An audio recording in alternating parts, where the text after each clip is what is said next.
Well, we're happy to have back on the show Congressman Jeff Van Drew from House Judiciary. It's good to see you again, Congressman. Okay, let's dive right in. We have reports that the House Biden impeachment inquiry will interview President Biden's brother, James Biden. Is that true? What could it reveal? I believe it is, it is true, and it can reveal a lot. This whole family just has so much corruption around them. Let's talk about James Biden for a minute. It's interesting that when he received money from a failed hospital health corporation, that the very same day $200,000 was wired to him, a check was written immediately to Joe Biden for the exact same amount of money. Why is it that money that was laundered from the Chinese went to his brother, James, and that money found its way to Joe Biden as well? That's the beginning of it. You know that the Biden family in congregate has received over $20 million from Ukraine, a corrupt country on its own. Not only Ukraine, but Russia, China, Kazakhstan, Romania. Now, you got a lot of folks listening to your show and watching your show right now. I want to know how many of them have multiple bank accounts, multiple corporations, use pseudonyms.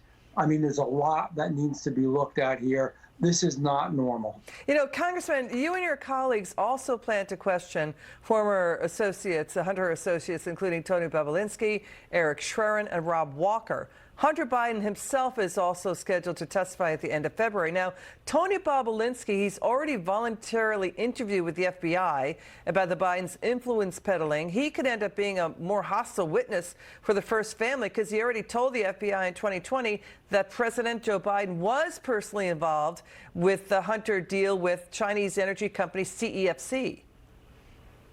Oh, and he was, and it's obvious. I mean, we have so much evidence. I'll be honest with you. I really do believe, right as we're sitting here and speaking, that he could be, and when I say he, I mean the President of the United States, Joe Biden, he actually could be impeached right now. But we're crossing every T, we're dotting every I, we're looking at everything because we don't want anybody to say that it wasn't done correctly. The evidence of corruption, just look. When Joe Biden originally said he lied, I hate to say this about the president, but he didn't tell the truth and said he wasn't in on the conversations that his son, Hunter Biden, was having with Burisma, which was an corrupt energy company that his son was working for and receiving millions of dollars. He was in on the conversations, and this company was complaining that in Ukraine, where they're based, they were being investigated by the prosecutor, Viktor Shokin, for corruption, and that was a real problem for them. Within a few days, he was in Ukraine and said that if this prosecutor wasn't fired, that the Ukraine wasn't going to receive the money that they wanted.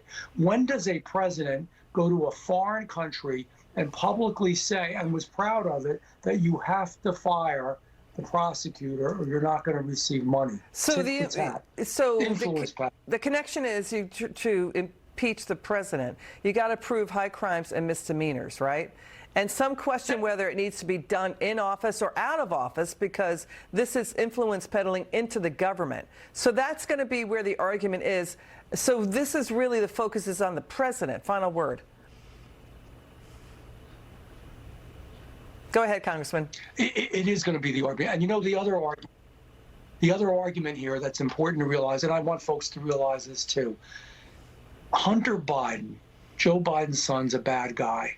He was involved in everything you could think of, illegal gun purchase. He was involved in, not paying his taxes, using the millions of dollars and using it for other purposes like call girls and so forth. The bottom line is that's not the problem. The problem is influence peddling. Got it. Congressman Van Drew, thanks for joining us on Liz MacDonald. Now